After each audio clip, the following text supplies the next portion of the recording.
기도하고 싶은 또 이 시간 기도가 필요할 것 같은 영혼들이 있다면 그 영혼들을 기억하며 잠깐 기도하며 나가겠습니다.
하심을 닮아가는 자 너의 모든 것 창조하신 우리 주님 너를 자녀 삼으셨네.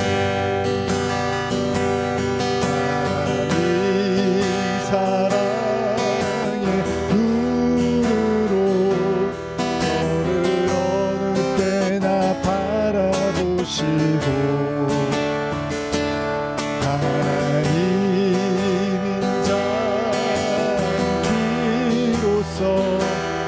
언제나 너에게 기울이시니 어두움에 밝은 빛을 비춰주시고 너의 작은 신음에도 응답하시니 너는 어느 곳에 있든지 주를 향하고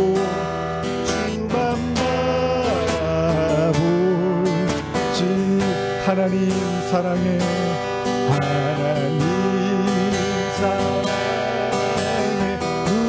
눈으로 너를 어느 때나 바라보시고 하나님인 자는 비로소 언제나 너에게 기울이시니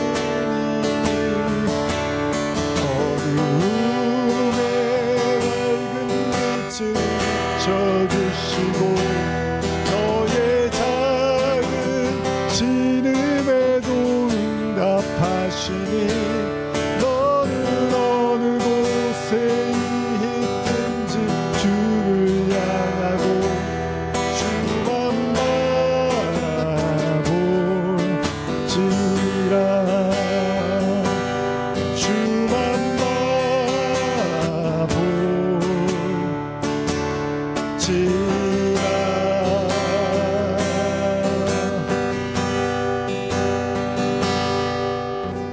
기도하시겠습니다. 하나님 감사합니다. 오늘도 수요일 맞이해서 하나님 앞에 나와 또 말씀을 들으며 나가기를 원합니다. 그리스도인은 우리의 힘으로 사는 게 아니라 하나님의 힘으로 사는 거라고 우리가 보고 알고 있습니다. 바울이 자기가 약할 때가 강하다고 고백한 이유가 바로 그것 때문인 줄 압니다. 우리가 약해질 때 너무 두려워하지 말게 하시고 우리가 의기소침해지고 또 때로는 지치고 곤비할 때도 너무 두려워하지 않게 하여 주시옵소서. 우리는 우리의 힘으로 달려가는 자들이 아니라 하나님의 힘으로 걸어가는 자들임을 기억하게 하시고 우리의 약함을 두려워하고 부끄러워하지 않게 하시고 그 하나님의 강함으로 채우실 것을 믿으면서 하나님의 은혜와 능력에 기대어 살게 하여 주시옵소서. 오늘 행여나 우리 가운데 그런 약함 가운데 그런 지침 가운데 거한 영혼들이 있다면 특별히 하나님께서 더 큰 권능과 사랑으로 함께하여 주시옵소서. 감사드리며 예수님의 이름으로 기도합니다. 아멘. 요한계시록 저희가 벌써 37번째 시간입니다. 요한계시록 수요 요한계시록 강의 37번째 시간이고요. 오늘은 요한계시록 14장 13절에서 20절까지 말씀을 좀 같이 한번 이제 보려고 합니다. 시간 되는 데까지 좀 이어나가겠습니다. 계시록 14장 13절 같이 한번 읽어보겠습니다. 시작. 또 내가 들으니 하늘에서 음성이 나서 이르되 기록하라. 지금 이후로 주 안에서 죽는 자들은 복이 있도다 하시매 성령이 이르시되 그러하다. 그들이 수고를 그치고 쉬리니 이는 그들의 행한 일이 따름이라 하시더라. 우리 지난 시간에 그 계시록 14장 6절 이하 말씀 나누면서 성도들의 인내라는 제목을 가지고 나눴는데 이렇게 다 저희가 이렇게 나누지는 못했습니다. 그러나 대략적인 내용들 좀 나누고 계시록 1장부터의 내용들 좀 정리하는 시간도 갖고 했는데 뭐 성도들의 인내라는 거는 굳이 제가 더 설명드리지 않아도 지금 여러분들이 겪고 계시는 또 여러분들의 삶에서 또 말씀을 보면서 이렇게 살아가시는 싸워가시는 이 모든 과정들이 다 사실 성도들의 인내라고 할 수 있겠죠. 어쨌든 우리는 지난 그 14장 6절 이하에서 이제 본문을 조금 기억해 보면 공중을 날아가는 천사를 통해서 이제 심판의 때가 가까웠다라는 그 이제 선포하는 음성을 듣고요. 또 다른 천사를 통해서는 이제 그 심판의 구체적인 내용을 이제 알 수가 있었습니다. 그래서 사실은 이제 14장부터 해서 뭐 그 전부터도 마찬가지지만 그 일곱 나팔이 불리워지면서 그 하나님의 크고 놀라운 비밀이 이제 알려지리라. 그러면서 이제 뭐 짐승이 등장을 한다거나 또 14장에 지금 보는 이제 말씀처럼 이제 자꾸 때가 가까웠다 이런 메시지들도 계속 나타나고 있고요. 그러면서 이제 본격적으로 이제 앞으로 보시겠지만은 이제 일곱 대접이 쏟아지는 장면들이 나옵니다. 그래서 그 대접을 통해서 또 이제 심판이 일어나는데 굉장히 무시무시한 또 심판들이 기다리고 있습니다. 근데 이제 지금 우리가 보고 있는 14장에서는 이제 그 경고의 메시지를 계속 보내고 있어요. 그래서 우리가 13장에서 이제 짐승들에 대한 짐승이 나타나고 그 짐승의 표, 짐승의 수 이야기하면서 14장에서 이제 지금 우리가 그 여기 보면 14장 1절 보시면 또 내가 보니 보라 어린 양이 시온 산에 섰고 그와 함께 14만 4천이 서 있는데 그들의 이마에는 어린 양의 이름과 그 아버지의 이름을 쓴 것이 있더라. 근데 이런 내용이 나오는데 그 계시록 7장에서도 14만 4천이 또 등장을 해요. 그래서 6장까지는 또 무시무시한 그 심판들이 이어지죠. 그때는 이제 일곱 인의 이제 재앙들이었죠.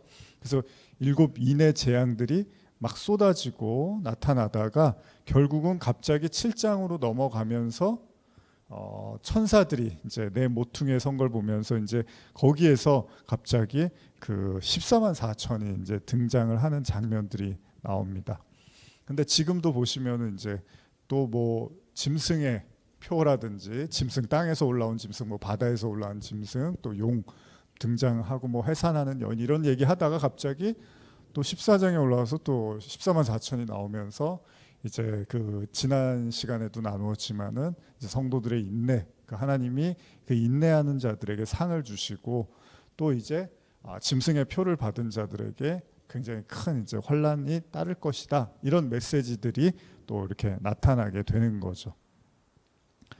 근데 이제 계속해서 14장에서 강조하는 것 중에 하나가 뭐냐면 이제 그 일곱 천사의 나팔이 불려지고 그 일곱 대접이 쏟아지기 전에 이제 계속해서 경고를 하고 있고 그 경고 중에 하나가 이제 지난 시간에 나눴지만 14장 8절인데요. 한번 읽어볼까요? 14장 8절. 예. 시작.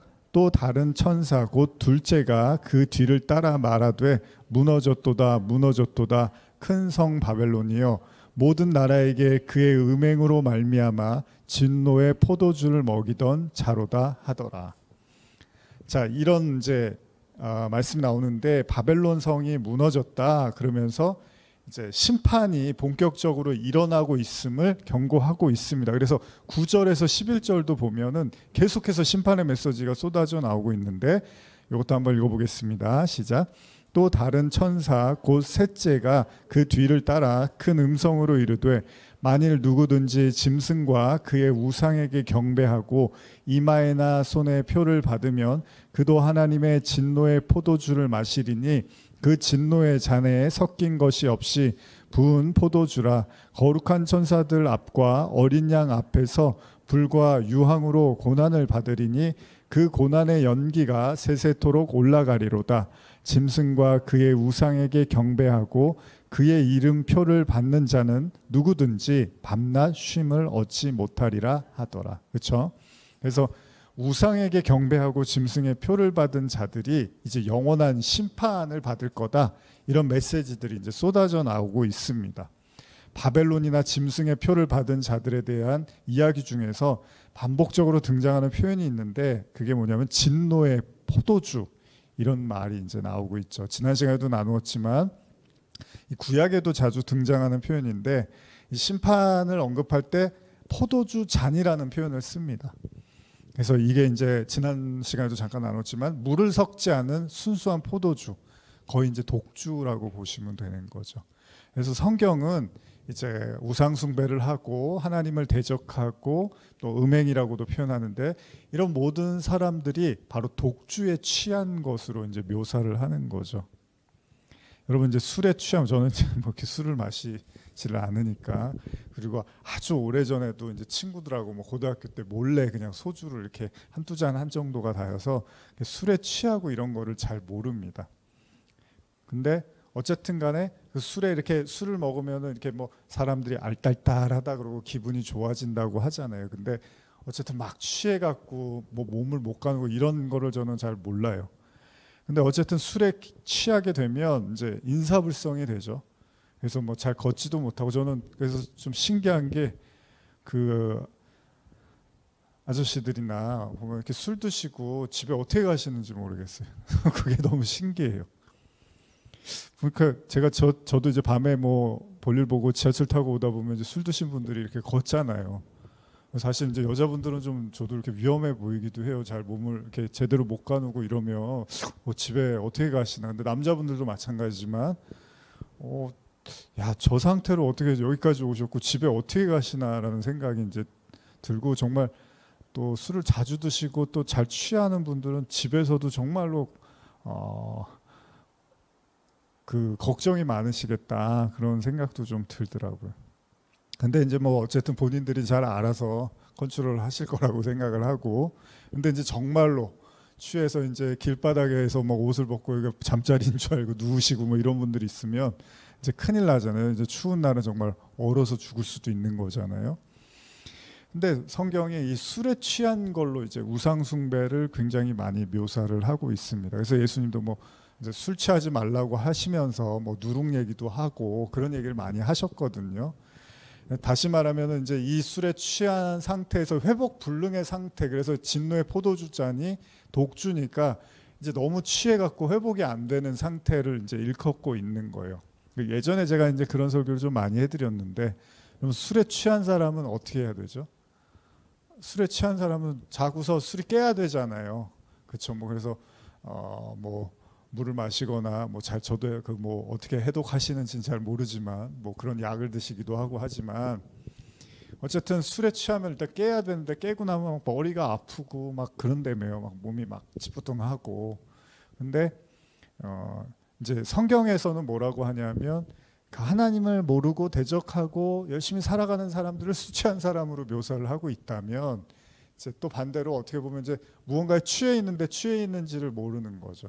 그래서 이제 사도행전에서 제자들이 이제 성령 받기 위해서 기도하다가 이제 성령을 받자마자 입이 혀가 갈라지고 막 불이 혀같이 갈라진다고 하잖아요. 방언을 하고 이러니까 사람들이 이제 술이 취했다라는 이야기를 하잖아요.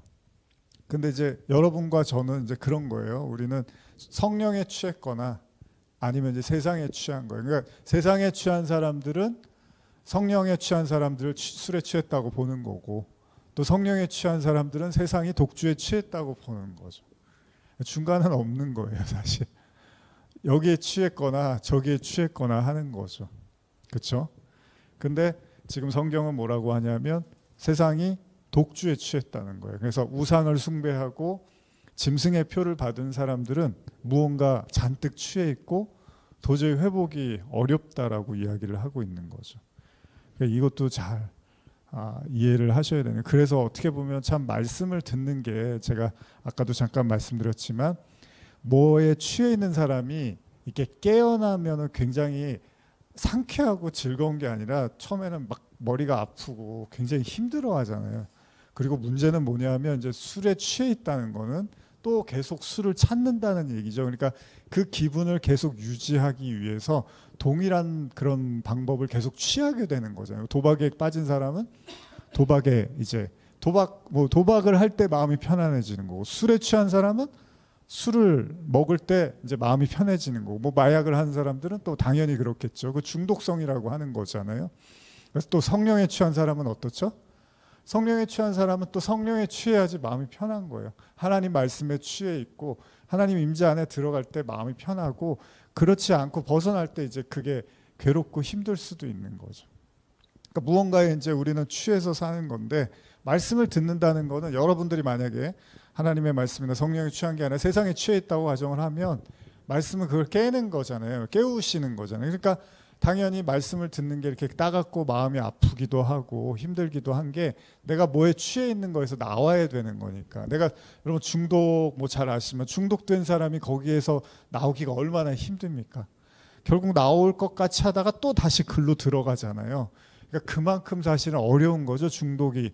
그러니까 마찬가지입니다. 세상에 취해 있고 바벨에 취해 있고 그 신성 모독하는 하나님을 모르고 사는 것에 취해 있는 사람들한테 거기서 나오라고 하는 게 굉장히 어려운 거고, 또 반대로 여러분과 제가 하나님의 말씀, 성령에 취해 있는 사람이면 또 그리로 가면 또 그게 너무 힘들어야지 맞는 거예요. 근데 성령에 취했는데 또 세상에도 잘 취하고 이러면 정체성이 모호한 거죠. 그러니까 그건 성령에 안 취한 거고 말씀에 안 취한 거죠. 그렇게 보이기만 하는 거지. 어쨌든 간에 독주로 묘사를 하고 있습니다. 너무 이제 취해서 고통스러울 정도로 취해 있다는 거예요. 근데 아직 모든 게 끝난 게 아닙니다. 이 수없이 경고하고 이제는 그때가 가까웠다고 이제 말을 하고 있어요. 그래서 이 성경이 어떻게 보면 여러분들도 유치하다고 생각할 수 있는 게, 때가 참해, 때가 가까웠다, 뭐 회개해라, 이런 얘기가 너무 많이 나오잖아요. 경고의 메시지. 그런데 우리는 알아요. 이제 시간, 어느 정도 인생을 사신 분들은 시간이 상당히 빨리 가는 것을 알고, 또 때로는 어떤 이에게는 죽음이 굉장히 빨리 찾아온다는 것도 알아요. 그러면 그 시간, 그 절박한 상황이 되면 그 돌아온 시간, 지금까지 시간이 너무 아깝다는 것도 알게 되는 거고, 생각지도 못한 그런 죽음이나 이런 시간들도 언제든지 올 수 있다는 걸 알기 때문에 사실은 모든 시간들이 중요하다는 걸 알게 되죠. 제가 이제 얼마 전에 뭐 TV 보다가 이제 이렇게 요새 이제 혼인하지 않은 분들이 많잖아요. 근데 이제 한 그 개그맨이 이제 TV에 나와서 나 이제 거의 60대 중반이 됐는데 이제 한번 좀 이렇게 너무 이제 시간이 흘렀으니까 결혼을 좀 해야겠다는 생각을 했나 봐요. 그래서 뭐 그 프로에서 이제 맞선을 보는 프로그램이었는데 이제 인터뷰를 하더라고요. 왜 아직까지 이렇게 혼자 살 생각을 했습니까? 그랬더니 이제 뭐 물론 인연이 안 닿거나 뭐 그런 기회가 없었거나 그럴 수 있잖아요. 뭐 요즘은 더 또 그런 분들 많이 계시잖아요. 근데 이 개그맨이 그런 얘기를 하더라고요. 자기는 사실 어느 정도 오래전에 어느 정도 성공을 했었는데, 그럼에도 불구하고 뭔가 결혼을 하려면 자기는 더 성공해서 누군가를 책임질 수 있는 사람이 돼야 된다는 생각을 했대요. 그래서 굉장히 열심히 일을 했대요. 그래서 돈을 모으고 집이 으리으리 하더라고요. 근데 그런 얘기를 하는 거예요. 누가 이제 손님이 와서 보니까 너무 집이 좋아요. 막 이런 집에서 살다니요. 막 이런 얘기를 하니까 개그맨이 그런 얘기를 하더라고요. 이런 건 아무 소용이 없는 것 같아요. 여기에 누가 사느냐가 중요하지, 이 집이 아무리 크고 화려하고 대단해도 그거는 아무 소용이 없는 것 같아요. 이런 얘기를 하더라고요. 그러면서 자기가 돌아보니까 그냥 뭔가 내가 성공하고 나서 누군가와 내가 살아야겠다는 그 생각을 했는데, 그렇게 생각하고 살아보니까 벌써 60이 넘은 60대 중반의 나이를 넘어버렸다는 얘기를 하더라고요. 그러면서 이제 지금이라도 내가 뭔가 좀 생각을 바꿔야겠다라는 이제 얘기를 하더라고요. 그러니까 결국은 그 시간들을 이렇게 너무 아깝다는 생각이 드는 거죠. 나중에 보니까 이 시간들이, 나는 그 뭔가 본인 이제 나중에 그런 얘기를 하더라고요. 내가 참 욕심이 너무 많았던 것 같다고, 내가 너무 많은 욕망을 가졌던 것 같다고. 그냥 그렇게 뭔가 성공하면 그때 나는 누군가와 살 거라는 생각을 했는데, 그게 꼭 바라는 생각이 아니었던 것 같다고 하면서 이제 시간을 돌아보면서 지금이라도 이제 뭔가 자신의 짝을 찾아야겠다라는 뭐 그런 얘기를 하더라고요. 성경에서도 계속해서 이제 우리에게 어떤 메시지를 전달하고 있고 말씀을 주고 있는데, 사실 14장에 들어오면 굉장히 두드러지게 이 경고의 메시지가 디테일해지고 굉장히 반복적으로 등장을 하고 있습니다. 이전에도 나눴지만 하나님께서 출애굽기에서 바로를 심판하실 때 단번에 그를 무력화시킨 게 아니라 10가지 재앙을 보내시잖아요. 근데 제가 그때도 나눴지만 그 이유가 뭐였냐면, 여러 가지로 우리가 생각할 수 있는데 중요한 건 바로에게 계속 회개할 기회를 주셨다는 거예요. 그러니까 첫 번째 재앙, 두 번째 재앙, 세 번째 재앙, 사실 다 회개할 수 있는 기회들이 있었는데 바로가 결국은 거부를 했다는 거죠. 노아의 방주도 마찬가지입니다. 긴 시간 동안 방주를 만들었지만 그 방주가 만들어지는 시간 동안 아무도 관심을 갖지 않았고 결국은 심판이 임하게 됐다는 겁니다. 그러니까 우리가 주어진 시간들, 저나 여러분들이나 이제 우리가 어떤 선택을 하고 우리의 믿음이라든지 뭐 우리의 삶에서 어떤 크고 작은 우리의 이제 선택과 삶을 사는데, 정말 중요한 건 그 시간들이 정말 귀한 것 같아요. 정말로 귀한 것 같고, 우리가 뒤돌아봤을 때 후회 없이 정말 하나님께서 나에게 주신 이 시간들을 잘 정말 사용해야 되는 거. 그게 계시록에 어떻게 보면 굉장히 큰 가르침 같아요. 계시록에서 우리에게 말씀하시는 건, 귀 있는 자들은 들어라, 기회가 있다, 회개해라, 아직 하나님 나라에 갈 수 있다, 뒤돌아보지 말아라, 뭐 여러 가지 형태로 우리에게 그 시간의 소중함을 말해주고 있다는 거죠. 그러나 이제 그 시간이 딱 차면 이제 모든 것이 다 끝나게 되는 거잖아요. 계시록 14장 12절 한번 읽어볼까요? 시작. 성도들의 인내가 여기 있나니 그들은 하나님의 계명과 예수에 대한 믿음을 지키는 자니라. 자, 성도들의 인내, 우리 지난 시간에 좀 나눴었는데 잠깐, 이 인내는 예수에 대한 믿음을 지키는 거. 그래서 제가 이제 지난 시간에 믿음에 대한 이야기를 좀 하면서 원고를 다 하지는 못했지만, 세상을 이기는 믿음은 바로 예수님을 믿는 믿음이다라고 좀 나누고 싶었습니다. 그래서 2000년 전에 이미 그 십자가에서 예수님이 영단번의 제사를 통해서 사실은 모든 승리를 이루었어요.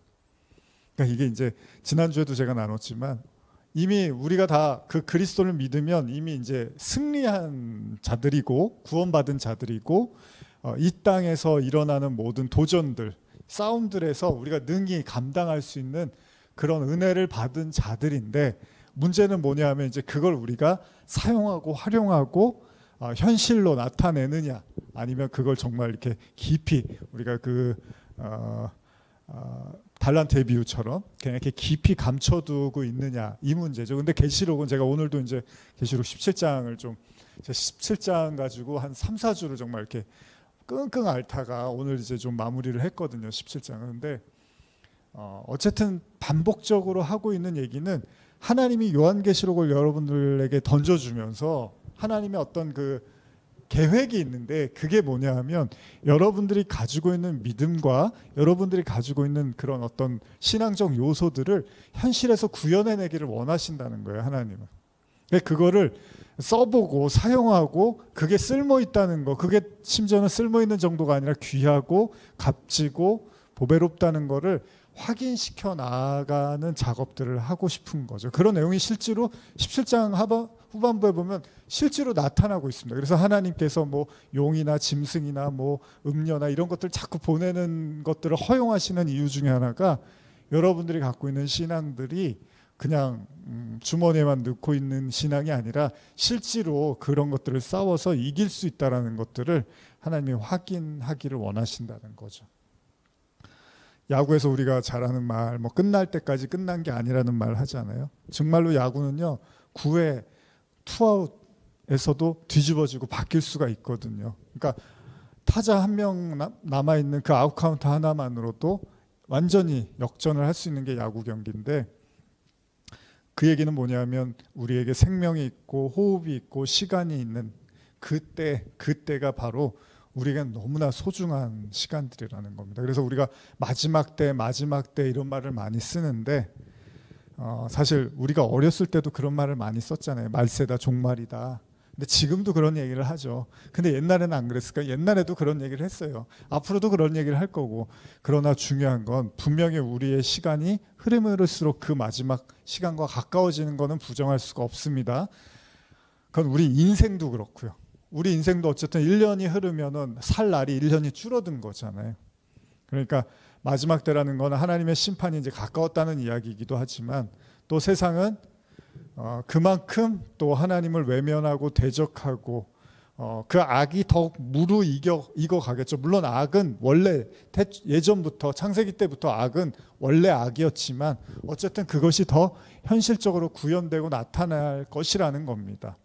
그렇기 때문에 진리를 외치고 하나님의 심판과 그 회개를 외치는 목소리는 점점 이제 사그라들고, 자, 어떤 메시지들이 더 목소리를 내냐면 바벨론에 취하고 짐승이 권하는 우상 숭배와 거짓말들이 훨씬 더 힘을 갖게 될 거고, 진짜 하나님의 그 메시지 진리들은 이제 점점점 힘을 잃어갈 거예요. 그래서 진짜 나중에 엘리야가 막 그러잖아요. 저 혼자 남았어요. 막 그러잖아요. 지쳐갖고 하나님 앞에 기도하면서 하나님 저 혼자밖에 안 남았어요. 막 이런다고요. 이제 없어요. 하나님을 경외하는 사람도 없고 하나님을 찾는 사람도 없어요. 막 이러면서 엘리야가 막 이렇게 슬퍼하는, 정말 괴로워하는 장면도 우리 알고 있잖아요. 근데 물론 그때 하나님께서 아니다. 하나님께서 남겨진 자들에 대한 말씀을 하시죠. 이건 로마서에서도 바울도 동일하게 기록을 하고 있는데, 이제 저와 여러분들이 살고 있는 이 시대가 그렇다는 겁니다. 이제 시간이 많이 흘러가고 있고 이제 진리는 더더욱 이제 힘을 잃어가고 있는, 외치는 자들이 이제 조금씩 더 사라져가는 시대를 살고 있는 겁니다. 뭐 우리나라만 해도 이제 교회가, 기독교가 많이 이제 줄어들고 있고 힘을 잃어가고, 뭐 유럽은 그 어마어마했던 기독교의 어떤 그 문화라든지 그런 힘들이 많이 쇠퇴해 가고 있잖아요. 다니엘의 새 친구 기억나시죠? 그 믿음을 지키기 위해서 풀무불이라도 이제 들어가야 되는 그런 어떤 그런 각오로 이제 우상 숭배를 거절했던 사람들이죠. 천사가 여러 차례 경고를 합니다. 소돔과 고모라가 무너질 거야. 이제 소돔과 고모라는 심판을 받을 거야라고 이야기를 하지만, 여러분들이 아시는 것처럼 정말 절박한 심정으로 롯이 자신의 사위들에게 그 얘기를 던졌지만 사위들은 어떻게 말하죠? 농담으로 이렇게 듣게 되는 거죠. 그 주변에 있는 그 소돔과 고모라 성에 살았던 사람들에게는 아예 얘기도 안 해줍니다. 뭐 이게 무너질 거라고 얘기도 안 해줘요. 왜냐하면 그 사위들이 농담으로 들었다는 사실은 이미 그 사람들에게는 더 이상 그 생각할 여지도 없는, 기회조차 줘봤자 의미 없는 것이 되어버렸다는 거죠. 제가 현대어 성경으로 한번 그 장면을 한번 좀 읽어드릴게요. 창세기 19장 12절에서 14절인데, 그 두 사람이 롯에게 물었다. 이 집에 사는 사람 말고 또 가까운 친척이 이 성 안에 살고 있어? 딸이나 아들이나 사위나 또 그 밖에 있는 친척들이 이 성 안에 살고 있거든 모두 데리고 성 밖으로 나가시오. 경고를 해줘요. 근데 우리가 이 성을 모조리 쓸어버릴 작정이요. 이 성 사람들이 어찌나 못된 짓을 많이 일삼는지 이 성 사람들 때문에 억울하여 한이 맺혀 울부짖는 사람이 너무나 많아 여호와께서도 그 울부짖음을 들으시고 이 소돔성을 쓸어버리라고 우리를 보내셨소. 그러자 롯이 자기 딸들과 결혼하라고 약속한 사위들에게 찾아가 말하였다. 이보게들 어서 서두르게 빨리 이 성읍에서 나가도록 하세. 여호와께서 이 성읍을 쓸어버리려고 하시네. 그러자 그 사위들은 장인이 농담하고 계시겠거니 하고 생각할 뿐이었다. 그러니까 이게 여러분 뭐 다 아시는 내용이잖아요. 그러니까 어디에 이렇게 취해 있으면 전혀 들리지가 않는 거죠. 별로 의미가 없는 얘기들인 거죠. 소돔과 고모라가 왜 심판받아야 되는지도 모르고 우리가 뭐하러 여기를 빠져나와야 돼. 여기 재산이 있고 여기 내가 쌓아둔 모든 것들이 다 여기 있는데 내가 어떻게 이걸 버리고 나오냐는 거예요. 그리고 그런 말을 하는 롯이 우스꽝스러워 보이고 농담으로 이제 들어버리는 거죠. 그래도 다행인 거는 이제 롯이 천사의 메시지를 들은 거고 어쨌든 간에 자신의 아내와 딸들과 함께 이제 성을 빠져나오려고 시도했지만 물론 이제 아내는 실패했지만 딸들과 함께 나올 수는 있었던 거죠. 제가 예전에도 이제 반복해서 했던 게 베드로후서 2장 6절에서 8절을 보시면 이거 한번 좀 찾아볼까요? 베드로후서 2장 6절에서 8절입니다. 한번 찾으셨으면 같이 읽어보겠습니다. 소돔과 고모라 성을 멸망하기로 정하여 죄가 되게 하사 후세에 경건하지 아니할 자들에게 본을 삼으셨으며 무법한 자들의 음란한 행실로 말미암아 고통당하는 의로운 롯을 건지셨으니 이는 이 의인이 그들 중에 거하여 날마다 저 불법한 행실을 보고 들음으로 그 의로운 심령이 상함이라. 이게 참 재미있는 거죠. 뭐 이번 주에도 제가 뭐 주일 설교하면서 잠깐 언급할 수도 있을 것 같은데 그 소돔과 고모라가 눈에 보여서 이제 롯이 간 거잖아요. 그 삼촌 아브라함과 다투고 나서. 그런데 결국은 좋아서 갔는데 거기에 갔더니 이제 마음이 상했다라고 표현을 하는 거죠. 베드로서 2장 7절을 제가 현대로 보면 그러나 주께서는 롯을 소돔에서 구원해 내셨습니다. 보시기에 올바른 사람인 그는 날마다 소돔 사람들의 끔찍스러운 악행을 보고 몹시 마음 아파했던 의로운 사람이었기 때문입니다. 그러니까 의롭다라는 거는 여러분 이제 이런 관점에서 보면 이게 눈으로 봤을 때 되게 좋아 보이고 안락하고 대단한 것 같았는데 영적인 눈을 떠보니까 그렇지 않다는 걸 알게 되는 거죠. 여러분 소돔과 고모라가 정말로 위기의 땅이라는 걸 느꼈다면 거기 있는 사람들이 먼저 도망쳤을 거예요. 근데 자신들이 너무 살기 좋은 땅이었는데 롯은 이게 이제 멸망당할 땅이라는 걸 정보를 들은 거잖아요. 그러니까 이렇게 생각이 다른 거예요. 이렇게 성도와 세상 사람과의 생각도 이렇게 다른 거고 완전히 다른 겁니다, 여러분. 아까 말씀드린 것처럼 성령에 취한 거하고 술에 취한 거는 완전히 다른 것처럼. 근데 우리가 이제 그게 구분이 잘 안 가고 그 차이를 잘 못 느끼잖아요. 그만큼 우리도 사실은 세상에 취해 있기 때문에 그런 거죠. 정확하게 여러분들이 하나님의 말씀과 성령에 취해 있으면 세상에 취해 있는 그 독주라고 말하잖아요. 그냥도 아니고. 그러면 그게 이제 보이겠죠. 우리 뭐 술 먹으면 술 냄새가 확 나잖아요. 저 사람 입만 열면 그냥 알코올 냄새가 팔풀 풍긴다 그러잖아요. 근데 우리가 그런 냄새가 전혀 안 느껴지고 우리도 저쪽에서 그럼 우리도 미쳤다고 해야 되잖아요.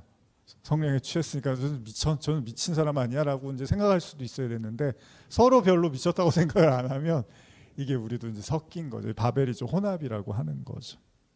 근데 이 섞임이 무서운 거죠. 계시록에서 계속 반복하는 게 이 우상숭배, 곧 바벨, 섞임, 혼합 이런 얘기를 하고 있는 거죠. 어쨌든 간에 결국은 눈에 보이는 것에 매료돼서 세상을 쫓아갔던 롯이 비로소야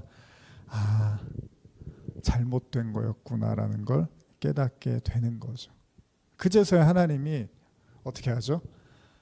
그 롯의 마음을 상하게 하심으로써 여기서 내가 나와야 되겠구나, 여기서 내가 빠져나가야 되는 거구나라는 걸 이제 알게 하셨던 거죠. 참 어려운 내용 같아요. 저도 말씀을 전하지만 이런 우리가 계시록의 말씀을 보면, 또 우리가 뭐 사도행전이나 이런 걸 보면 어떻죠? 우리가 세상 속으로 들어가서, 도시로 들어가서, 일터로 들어가서 예수를 전하고 복음을 전하고, 또 이런 이야기를 들으면 우리가 힘이 나잖아요. 뭔가 전략을 세우게 되고 담대함도 갖게 되는데, 또 계시록의 말씀을 듣다 보면 뭔가 그 세상에 엄청난 힘과 권력과 그 마귀의 음모 술수에 우리가 어떻게든 이제 빠져나가고 벗어나고 대적해야 된다라는 걸 또 듣다 보면 참 우리에게 쉽지 않은 생각들을 또 하게끔 하는 거죠. 근데 사실 그렇잖아요, 여러분. 사도 바울이 하나님의 은혜를 받고, 뭐 제자들도 마찬가지지만 막 복음을 전하러 세상 속으로 막 들어가잖아요. 근데 보기에는 되게 그럴듯한 용사 같고 대단해 보이지만 사실은 현실은 어땠죠? 매 맞고 욕 먹고 감옥에 가고 그런 거였습니다. 다반사였죠. 그러니까 어떻게 보면 계시록의 메시지와 사도행전의 메시지는 같이 하나라고 볼 수 있는 거죠. 그러니까 이런 의미에서 여러분 생각하시면, 여러분들이 이제 이런 거예요. 성도의 인내도 우리가 나눴지만, 여러분들이 성도로 산다는 거, 여러분들이 말씀을 따라 산다는 건 동일하게 그만큼 짐을 지고 핍박을 당하고 세상으로부터 어떻게 보면 이제 그 마귀와 그 용의 압제 속에서 계속 우리가 견디고 싸우고 있다라는 증거이기도 하겠죠. 사람들이 이런 생각을 할 거예요. 남들이 다 가진 거 나도 좀 가지면 어떨까? 그 자체가 문제가 되지 않을 수도 있겠지만, 이제 성도의 목적지는 뭐냐면 남들이 가진 걸 나도 가져보는 게 신앙의 목적지가 아니잖아요. 우리가 가야 할 길은 오로지 하나님의 나라인 거죠. 그런 자들에게 죄가 간영하고 우상 숭배가 만연하고 하나님을 무시하는 이제 멸망 직전의 상태로 비춰질 수밖에 없는 거죠. 그러니까 하나님의 은혜를 입은 자는, 그러니까 여러분과 저도 그렇지만 제가 좀 이렇게 말씀을 전하면서 느끼는 게, 오늘날에 이제 많은 성도들이 신앙의 목적지가 어디 있느냐 이런 생각을 하게 되는 것 같아요. 교회를 왜 나오느냐, 우리가 하나님을 왜 믿느냐, 신앙의 목적지가 어디 있느냐라고 했을 때, 사실 우리가 자주 얘기하지만 많은 사람들이 이제 이생에서의 복이라든지 이생에서의 어떤 즐거움이라든지 뭐 아니면 평안을 누리기 위한 이제 목적으로 신앙생활을 하는 경우들이 많이 있는데, 물론 그게 나쁘다고는 할 수는 없습니다. 그리고 우리가 행복하고 복된 삶을 사는 것도 맞지만, 이제 중요한 건 신앙이라는 건 죄로부터 끊어진 하나님과의 관계를 회복하고 복원시켜 나가는 과정이 이제 선행돼야 되는 문제인데, 사실 그 문제에 직면하기보다는 계속해서 이제 내가 바라고 원하는 것들을 어떻게든 하나님에게 호소해서 울부짖어서 이렇게 받아내려고 하는 그런 것들을 신앙으로 생각하는 사람들이 너무나 많다 보니까, 이제 어떻게 보면 이제 그 신앙이 이제 뭐라 그러죠? 혼합되고 우상 숭배로 빠질 수밖에 없는 많은 불안한 요소들을 인간이 가지고 있다는 겁니다. 그래서 예수님도 계속해서 이제 신약의 말씀을 통해서 경고하시고 또 경고하시고 그렇게 많이 하셨잖아요. 어쨌든 간에 이 소돔과 고모라에 살고 있는 사람들은 전부 눈을 감고 있었던 겁니다. 그래서 창세기 19장 10절에서 11절도 제가 현대로 한번 읽어드릴게요. 그러자 집 안에 있던 두 사람이 롯을 잡아당겨 집 안으로 들어 끌어들이고 문을 닫아버렸다. 그러고는 문 밖에 서 있는 사람들의 눈을 어둡게 만들었다. 그러자 문 밖에 서 있던 사람들이 아무리 롯의 집 대문을 찾으려 해도 찾을 수가 없었다. 그저 두리번거리면서 집을 빙빙 돌 뿐이었다. 성경은 어쩌면 상징적인 묘사라도 하는 것처럼요, 이 성을 방문한 두 천사를 희롱하고자 롯에게 항의하는 사람들의 눈을 어둡게 만들어 버립니다. 그리고 롯의 대문도 못 찾고 두리번거리게 하거든요. 다시 말하면 이들에게 이제 출구가 없는 거예요. 그러니까 이제 도망치고 싶어도 도망칠 기회가 이제 사라졌다는 겁니다. 아니, 그들에게는 아예 멸망의 사실조차도 알리지 않습니다.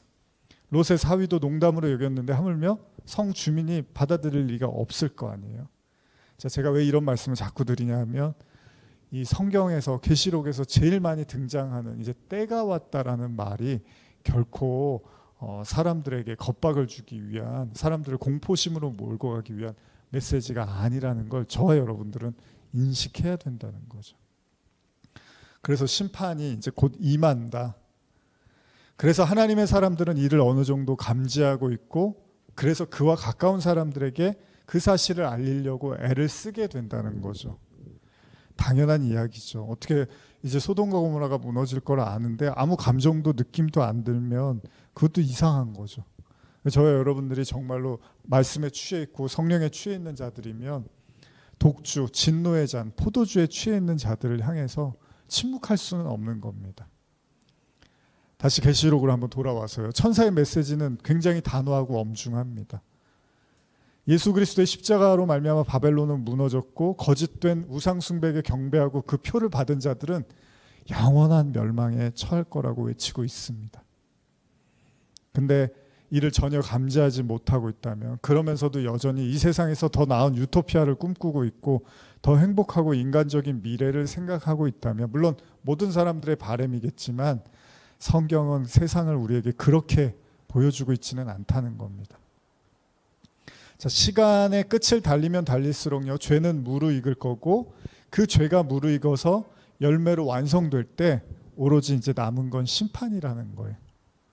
그 심판은 예수 그리스도를 통해서 나타날 것입니다. 이제 구체적으로 그 심판의 내용이 나오고 있는데 한번 거기 읽어보겠습니다. 계시록 14장 14절에서 18절입니다. 시작.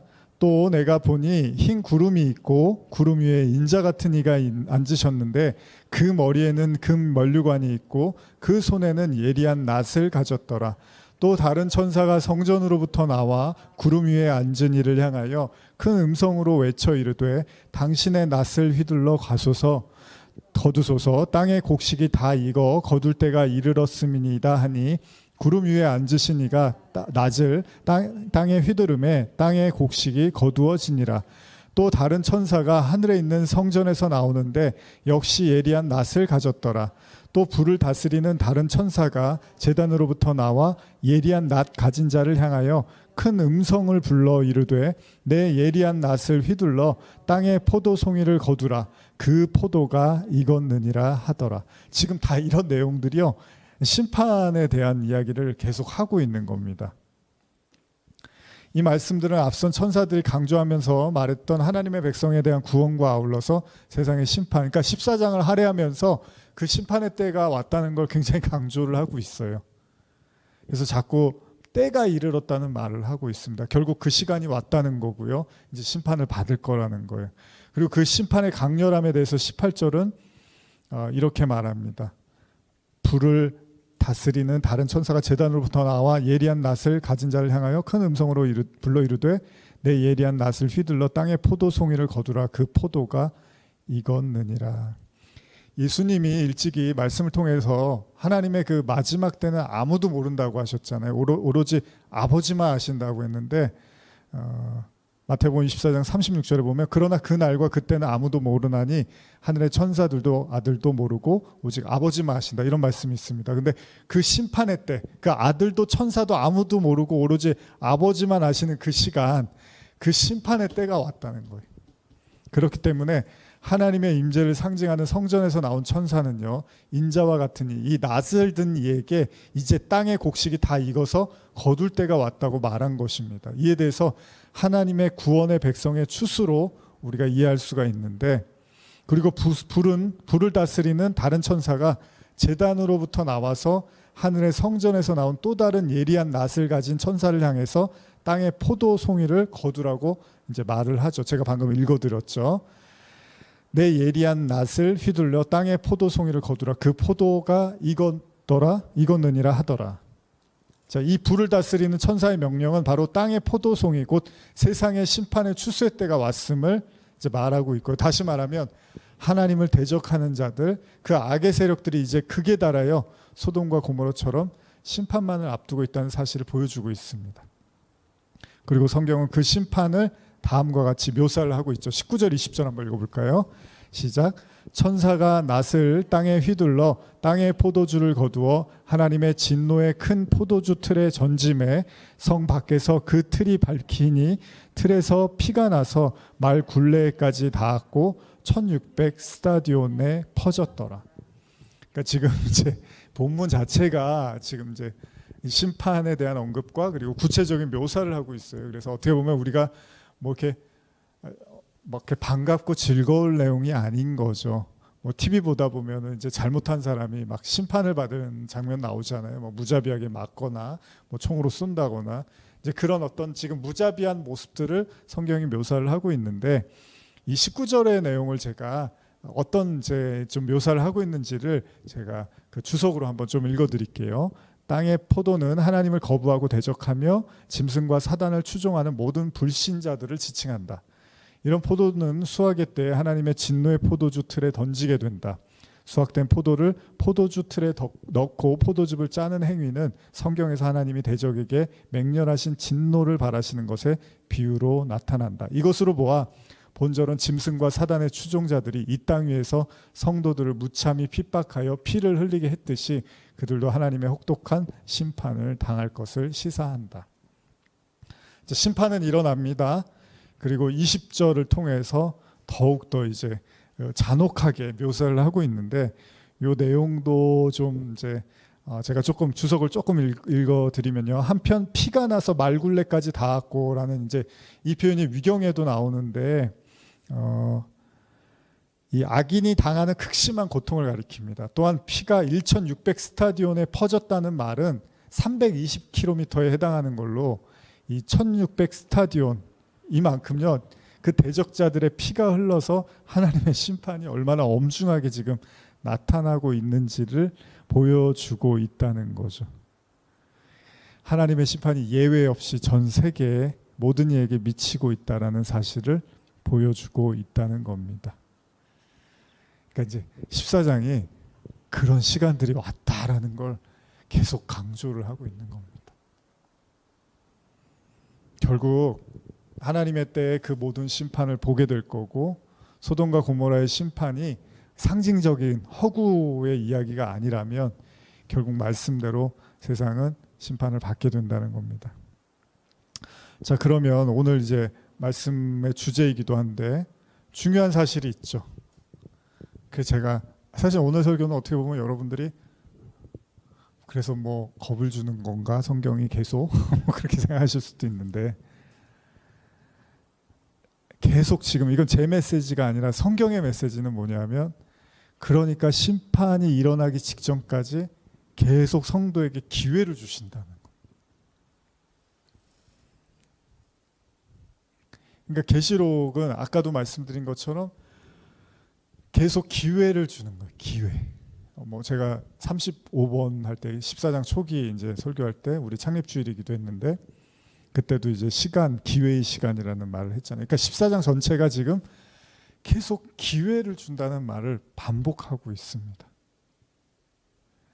그래서 하나님의 사람을 계속 보내고 세상에 대한 메시지를 계속 던지는 거예요. 돌아와라. 우상숭배하지 말아라. 세상 바벨론을 따르지 말아라. 이 얘기를 계속 하는 거예요.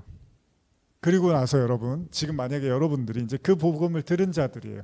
그 메시지를 들은 자들이면 계시록 14장 12절처럼 우리가 이제 지난주 본문이었지만 성도들의 인내가 여기 있나니 그들은 하나님의 계명과 예수에 대한 믿음을 지키는 자니라. 무슨 말이냐면요. 이제 여러분들이 그 메시지를 들으신 거잖아요. 여러분들은 하나님의 나라를 확신하고 그리스도를 믿지 않으면 멸망과 사망이 존재한다는 것을 이제 확신하는 자들이잖아요. 물론 뭐 100%는 아니어도요. 그럼 이제 여러분들의 인내가 여기 있다는 거예요. 뭐냐 하면 이렇게 무너져가고 몰락해가고 곧 심판을 받을 그 세상에 여러분들이 휩쓸려서 취하지 않기 위해서 부단히 여러분들이 하나님의 말씀을 붙잡고 늘 깨어서 기도하고 하나님의 임재 속에 머무르려고 하는 이 모든 시도와 노력과 이러한 삶이 바로 성도들의 인내로 성경이 묘사를 하고 있다는 겁니다. 그래서 하나님의 계명과 예수에 대한 믿음을 지키는 자들이라는 거예요. 뭐 잘 아는 영화 속 타이타닉 뭐 그 내용 있죠. 배가 이렇게 가라앉아 갈 때 거기서 정말로 이렇게 악기를 연주하던 사람들이 갑자기 찬송가를 이렇게 연주를 하잖아요. 뭐 자주 언급되는 내용들이죠. 많은 사람들에게 회자가 되는 내용인데 그 사람들의 모습 속에서 우리가 좀 감동을 받는 게 있다면 이렇게 마음의 준비가 돼 있다는 거죠. 이 타이타닉이라는 건 어떻게 보면 이 세상의 거대한 세상을 상징하는 걸지도 몰라요. 바벨론처럼. 근데 그 타이타닉이 이렇게 몰락하듯이 세상도 어느 순간에 그렇게 몰락해 갈 것인데 어쩔 수 없어요. 우리도 그 세상에 살고 있기 때문에 그 배에 탈 수밖에 없는 자들이지만 우리는 그 배가 무너져 갈 때 어떻게 하면 이 배에서 빠져나가서 목숨을 건사할 수 있을 것인가. 그래서 구명보토를 어떻게든 다른 사람을 제껴서라도 내가 돈을 주고 뇌물을 줘서라도 저거를 타야지가 아니라 이 세상이 몰락해 갈 때 여러분들의 그냥 믿음을 지키는 거죠. 여러분들이 배우고 믿고 따르는 그 말씀이 나를 구원해주고 그 예수 그리스도가 나를 구원해줄 거라는 믿음 앞에서 그 큰 성 바벨론이 무너져 갈 때 담담하게. 그래서 여러분 다니엘의 세 친구가 느부갓네살 왕이 금신상에게 절을 하라고 할 때 어떻습니까? 절하지 않으면 내가 풀무불에 넣을 거야. 그럴 때 그럼 그렇게 하세요. 그리고 담담히 그냥 거절하는 거죠. 그거를. 이게 성도들의 인내라는 겁니다.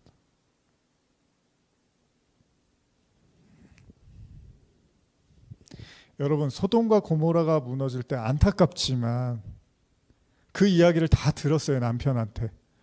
그래서 어떻게 될지도 다 알았어요. 그래서 남편 손을 잡고 따라 나오기까지 했어요. 그러나 안타깝게도 그 멸망의 한복판에서 이제 뒤를 돌아보잖아요. 롯의 처가. 성경은 왜 우리에게 이런 메시지를 줄까요?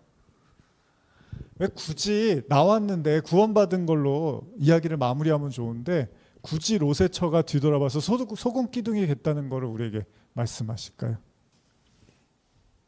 왜 그럴까요? 저는 그렇게 봐요. 뒤를 돌아보지 않을 사람은 처음부터 뒤를 돌아보지 않는 마음으로 이미 살고 있었을 거라는 거예요. 물론 뭐 딸의 이야기는 좀 다를 수 있겠지만 롯을 기준으로 놓고 봤을 때 그건 한순간에 되는 게 아니라는 거죠. 예전에 제가 한번 설교했었는데 롯은 이미 정이 다 떨어질 대로 떨어진 거예요. 소돔과 고모라에. 그러니까 어떻게 보면 하나님이 여러분과 저를 이 세상의 한복판에 깊이 스며들게 하신 이유는 정을 떨어뜨리려고. 거기가 소돔과 고모라고, 거기가 바벨이야, 거기가 우상 숭배의 본거지야, 거기가 바로 짐승의 표, 짐승의 수, 우상 숭배하는 바로 그 세상의 한복판에 우리를 왜 세워두냐면 롯은 이미 마음이 상했다 그랬잖아요. 소돔과 고모라에 살면서. 그러니까 거기를 빠져나온 데 있어서 뒤돌아볼 이유가 없었던 거예요. 근데 롯의 처는요, 그럴 준비가 안 됐던 거예요. 그러니까 나오는 것 같았는데 결과적으로는 뒤를 싹 돌아보는 거죠. 뭐 그냥 뒤돌아봤다고 소금기둥이 된 건 아니잖아요. 성경이 그런 얘기를 하고 싶은 게 아니라면 결국 여러분과 제가 인내한다는 건 여러분 뭡니까? 제가 지난주에 그래서 그런 말씀 드렸는데 이 계시록의 말씀이 우리의 현실과 직접적이고 굉장히 밀착적인 관계를 갖고 있다는 걸 인식하지 못하면 이 계시록의 말씀과 신앙과 현실이 굉장히 이제 동떨어지는 것으로 인식한다면 그것도 사실은 바른 게 아니라는 거죠. 무슨 얘기냐면 롯이 소돔과 고모라에서 보낸 시간들은 하나님께서 그 소돔과 고모라 땅을 허락하셨잖아요. 예를 들면 보암직도 하고 먹음직도 한 선악과 나무를 아담이 먹었어요. 하나님이 말릴 수 있었잖아요. 뭐 번개를 치고 못 먹게 할 수 있었는데 허락하셨단 말이에요. 먹었어요. 그럼 이제 먹었으면 어떻게 해야 되는 거예요? 이걸 먹고 나니까 내가 내 하와를 하나님을 원망하고 하와를 원망하고 비난하네. 내가 이 죄를 짓고 나니까 이런 사람이 돼버렸네. 그래서 쫓겨나잖아요, 에덴에서. 그러면 이걸 먹었으면 이걸 먹은 것의 잘못이 바로 이런 형태로 나타나는구나. 내가 새끼를 낳는데 내 아들들이 가인이 아벨을 죽여버렸네. 죄가 이런 거구나. 이 선악과는 이런 거구나. 이런 건 먹으면 안 되는 거였구나라는 걸 뼈저리게 느껴서 어떻게 해요? 생명나무로 넘어가게 되는 거잖아요. 근데 아예 그것도 모르는 사람들은 뭐 또 그런 소리를 하더라고요. 우리가 선악과를 먹지 말고 생명나무를 먹어. 이미 먹었는데 우리가 자꾸 무슨 선악과는 이제 선악과를 먹지 말고 선악과를 이제가 아니죠. 선악과는 우리는 먹으면 안 되고 생명나무를 먹어야 된다. 아니 이미 먹어서 원죄를 가졌는데 무슨 그거를 알고 그 죄를 깨달아야지 선악과로 넘어가는 거지.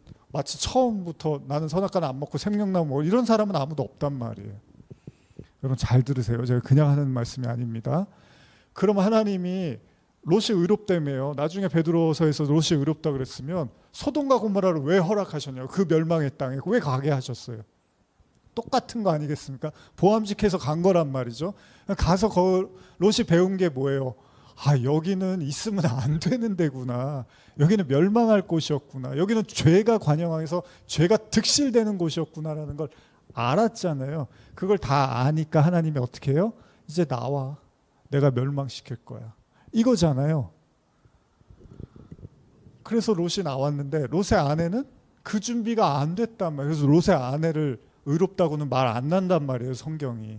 롯만 의롭다고 한 거죠. 그러니까 의인이라는 게 뭐라는 거예요. 지금 계시록적 관점에서 보면 의인이라는 게 뭔 거예요. 우리는 이 땅에서 선악과 먹은 증상들, 이 죄의 증상들을 보면서 우상 숭배하고 신성 모독하고 바벨적 그 보여지는 거 있잖아요. 눈에 보이는 어떤 화려함과 예수님을 유혹했던 그 세 가지 시험들처럼 그런 것들에 의해서 세상이 움직여지는, 얼마나 세상이 여러분 보이는 거 가지고 얼마나 세상이 그런 거에 혹하고 따라다닙니까 여러분. 좀 안타까운 얘기지만 성도들이나 목회를 하는 사람들조차도 사실 그 눈에 보이는 걸 가지고 판단하고 이야기할 때가 너무나 많잖아요. 근데 우리가 그걸 죄로도 인식을 잘 못한단 말이죠.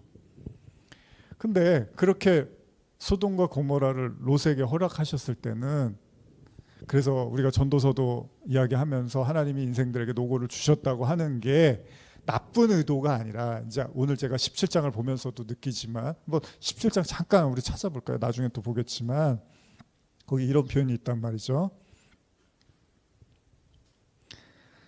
계시록 17장 17절 한번 읽어볼까요? 시작. 이는 하나님이 자기 뜻대로 할 마음을 그들에게 주사 한 뜻을 이루게 하시고 그들의 나라를 그 짐승에게 주게 하시되 하나님의 말씀이 응하기까지 하심이니라. 그쵸? 근데 잘 어렵죠? 제가 현대성경을 한 번 더 읽어드릴게요. 이 모든 일은 하나님께서 계획하신 바를 그들의 생각 속에 집어넣어 붉은 짐승에게 그들의 권력을 넘겨주는데 합의케 함으로써 결국 하나님의 말씀을 예정대로 다 이루어지게 할 것이다. 그러니까 계시록의 모든 이야기가 하나님의 계획과 약속이 없는 얘기가 없다는 거잖아요. 그 얘기는 뭡니까? 여러분들도 이제 오늘 정도에서 한번 뒤집어서 생각해 보면 나에게 오는 시련, 나에게 왔던 환난, 외로움들, 고난들, 또 신앙의 역경들, 이런 이제 모든 것들 있잖아요. 그걸 우리가 내가 죄가 많고 세상이 악하고 마귀 새끼들이 판을 치고 정말로 못 살겠어, 힘들어, 두려워, 어떻게 견뎌야 돼, 막 이런 생각들 우리가 가득하잖아요. 그래서 지치기도 하고 신앙이 나자빠 떨어지기도 하고 넘어지기도 하고 울기도 하잖아요. 근데 여러분, 이 모든 걸 다 하나님이 다스리고 예수님의 십자가가 이미 이 모든 걸 다 이겼다며요. 그러면 저와 여러분들이 지금 가지고 있는 이 생각들과 이 혼란들과 이 힘겨움들이 사실은 어디로부터 오는 거냐 하면 그 보여지는 것에 의해서 우리가 그런 것들을 느끼는 거잖아요. 근데 롯이 소돔과 고모라에서 일정 시간을 살고 나서 하나님의 심판을 천사를 통해서 말씀하고 나오면서 어떻죠? 롯이 가뿐하게 그곳을 벗어나게 됩니다. 무슨 얘기죠? 이게 다 내 믿음을 성장시키기 위한 거였구나. 이게 내가 눈에 보이는 거 맨날 쫓아다니고 그 아브라함 얼마나 좋은 삼촌이에요. 근데 그 삼촌한테도 자기 재산 싸움한다고 땅 싸움한다고 하면서 다 그런 죄를 진 거잖아요, 롯이. 근데 이제 소돔과 고모라에 와서 그 모든 게 다 결국 나 하나님이 구원하려고 이 모든 것들을 다 보여주셨던 거구나. 그게 예정이라며요. 하나님 택하심이라며요. 여러분들은 로마서 8장에서 그리스도 예수 안에 있으면 하나님과 끊어질 수가 없다며. 이미 여러분들은 그리스도로 인해서 구원받은 자들이면 애초에 끊어질 수가 없는 사람들이에요. 그런데 마치 끊어질 것 같은 그 세상의 한복판에다 우리를 던져 놓으시고 뭘 가리키시냔 말이에요. 그거잖아요. 아, 내가 하나님을 믿고 내가 하나님을 의지하는 사람인지 아닌지를 그 세상의 환난과 역경을 통해서 하나님이 확인시켜 가시고 결국은 하나님을 내가 떠날 수 없고 하나님이 나를 떠나지 않는다는 사실을 확인해 가는 과정인 거죠. 그래서 계시록 17장 17절에 이거 다 하나님이 계획하신 거야 이런 말이 나온단 말이에요.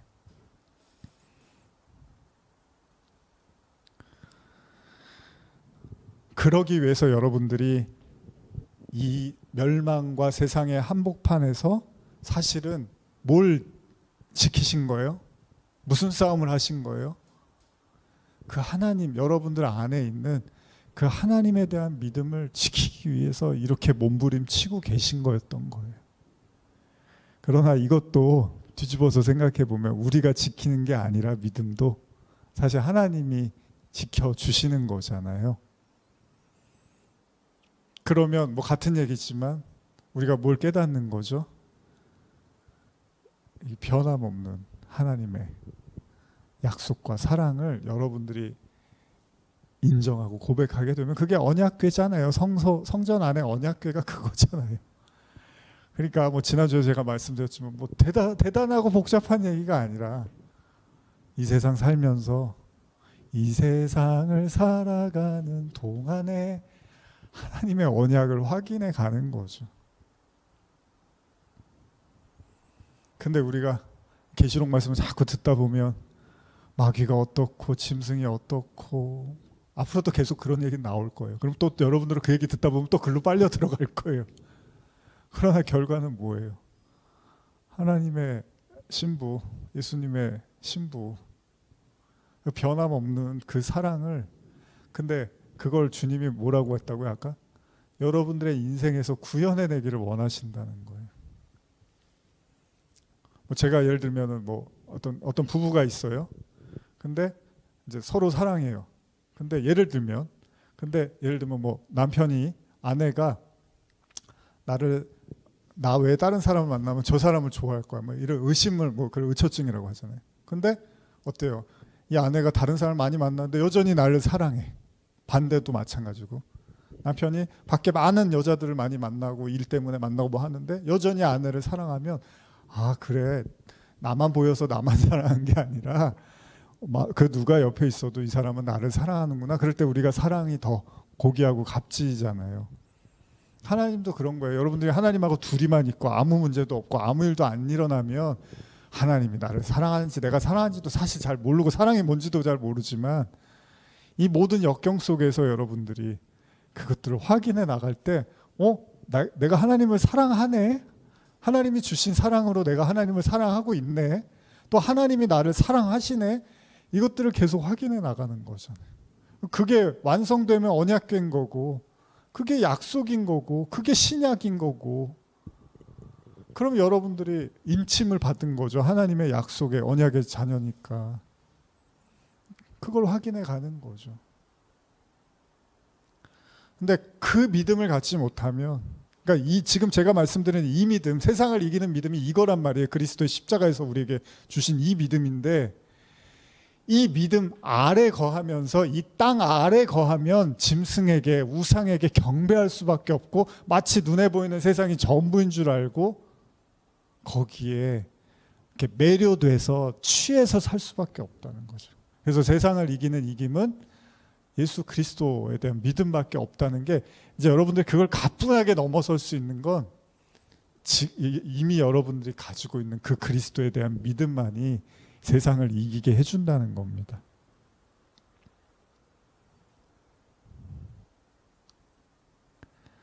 계시록 14장 13절 읽어볼까요? 너무 재밌게 들으셔서 지금 못 찾으신 걸로 생각하겠습니다. 시작. 또 내가 들으니 하늘에서 음성이 나서 이르되 기록하라. 지금 이후로 주 안에서 죽는 자들은 복이 있도다 하시매 성령이 이르시되 그러하다. 그들이 수고를 그치고 쉬리니 이는 그들이 행한 일이 따름이라 하시더라. 저는 이 구절을 뭐 단순히 순교로만 생각하지 않습니다. 뭐 잘 아시죠? 제가 어떤 얘기 하실지, 어떤 얘기 드릴지. 이 순교의 개념도 물론 맞을 수 있겠지만, 뭐 그러면 뭐 목숨을 잃어야지 뭐 믿음이 있는 거다, 그런 게 아니라 뭐였죠? 여기서 말하는 죽음을 현재적 우리의 현실로 연결한다면 그리스도와 함께 십자가에서 못 박히는 거죠. 그래서 지금 이후로 주 안에서 죽는 자들은 복이 있도다 라고 하는 걸 오늘날 우리 현재의 신앙으로 연결한다면, 여러분들이 그리스도와 함께 십자가에 못 박히면 엄청난 복이라는 거예요. 그게 바로 부활의 능력이고, 그것이 세상을 이기는 믿음을 소유한 자들이 됐다는 거니까요. 물론 우리에게도 언젠가 생명의 끝이 찾아올 겁니다. 세상의 종말이 우리의 때에 오지 않는다 하더라도 우리 개개인의 종말은 분명히 오게 됩니다. 우리 역시도 바벨론을 살고 있고요, 거짓 가르침과 우상 숭배 속에서 힘겨운 영적 전쟁을 치르고 있습니다. 만일 말씀을 통해서 이 세상의 실체 그리고 하나님의 심판과 구원의 사실을 알았다면, 제가 지금까지 말씀드린 그 믿음에 대한, 그 하나님과의 언약 관계에 대한 이 믿음을 여러분들이 소유했다면, 이제 우리가 할 일은요, 오로지 예수의 십자가에서 함께 죽고 다시 살아나는 것, 그것을 통해서 그 십자가의 능력으로, 십자가의 공로로 이 세상을 이겨나가는 게 바로 성도들의 현실이고, 하나님은 우리를 건져내고 또 건져내실 거라는 겁니다. 그러니까 십자가의 능력은 우리 게 아니니까 여러분들이 그 믿음만 가지고 있다면, 현재의 모습이 뭐 연약하고 뭐 마음이 뭐랄까요, 뭐라 그러죠, 약하고 뭐 죽을 듯 끓어도 뭐 우왕좌왕하고 우유부단하고 뭐 그런다 하더라도, 여러분 안에 그 십자가에 대한 그 믿음, 그 예수 그리스도의 구원에 대한 믿음만 가지고 있다면, 아니 하나님이 그 믿음조차도 우리에게 지키게 해주신다면, 여러분들을 어떤 환난 속에서도 건져내고 또 건져내신다는 거죠. 그래서 주 안에서 죽는 자는 복이 있다는 게, 당연히 그리스도와 함께 십자가에 못 박힌 자는 더 이상 무서울 것도 두려울 것도 없다는 걸 오늘 우리에게 말씀하고 계시는 겁니다. 갈라디아서 5장 24절 제가 읽어드릴게요. 그리스도 예수의 사람들은 육체와 함께 그 정욕과 탐심을 십자가에 못 박았느니라. 갈라디아서 6장 14절입니다. 그러나 내게는 우리 주 예수 그리스도의 십자가 외에 결코 자랑할 것이 없으니 그리스도로 말미암아 세상이 나를 대하여 십자가에 못 박히고 내가 또한 세상에 대하여 그러하니라. 다 내용이 들어가 있습니다. 십자가에 못 박힌다는 건 세상에 대해서도 못 박혔다는 얘기입니다. 그러니까 같은 얘기입니다. 주 안에서 죽는다는 건 결국 세상에 대해서 죽는다는 얘기이기도 합니다. 현대어로 한 번 더 읽어드릴게요. 갈라디아서 6장 14절입니다. 그러나 내게는 주 예수 그리스도의 십자가 외에 자랑할 것이 아무것도 없습니다. 이 십자가 때문에 나는 오래전에 이 세상의 온갖 일에 흥미를 잃어버렸고 이 세상도 나에게 관심을 갖지 않습니다. 결국 이제 앞으로도 찾아오는 수많은 영적 전쟁들이 우리 눈앞에 펼쳐지긴 하겠지만, 이미 여러분들은 그리스도의 십자가의 그 능력 가운데 걸어가고 있는 자들이라는 거죠. 그러니까 그 믿음을 우리가 소유하고 있으면 더 이상 우리가 세상 권세라든지 뭐 짐승이라든지 용이라든지 뱀이라든지 사탄 이런 것들은 우리의 적수가 될 수가 없어요. 근데 여러분들이 그 믿음에 서지 않고 세상에 서 있어 버리면 그들의 지배를 받을 수밖에 없는 거죠. 그러나 그 또한 하나님의 섭리가 담겨 있다면, 마치 롯이 소돔과 고모라에서 그것들이 잘못된 것임을 깨우친 것처럼 여러분들도 그 환난 속에서, 그 고통 속에서 이것들이 내가 붙잡을 것들이 아니고 의지할 것이 아니라는 것을 깊이 깨달으셔서 이제 뒤돌아보지 않고 하나님의 손을 잡고 그 하나님 나라를 향해서 당당히 걸어가시기를 축복합니다. 잘 견디고 계시고 또 하나님께서 잘 지켜주고 계십니다. 그리고 결국 하나님께서 여러분들을 그 언약의 자녀로 확증해 주실 겁니다. 기도하시겠습니다. 하나님 감사합니다. 뭐 잘 아는 말씀, 매번 듣는 말씀이지만 오늘 또 우리 듣는 성도들의 마음속에 그 믿음을 부어주셔서 이 엄청난 이야기들 속에, 이 엄청난 혼돈과 심판과 멸망의 이야기들 속에 결국 우리가 가진 믿음이 그 모든 것의 탈출구가 되고 그 모든 환난으로부터 승리자가 되게 하심을 깨닫게 하셔서 지금 혹시나 눌려있고 지쳐있는 그런 우리 성도들이 있다면 주님께서 믿음으로 세워주시고 안심시켜 주시고 그 하나님 나라를 꿈꾸게 하여 주시옵소서. 감사드리며 예수님의 이름으로 기도합니다. 아멘. 네.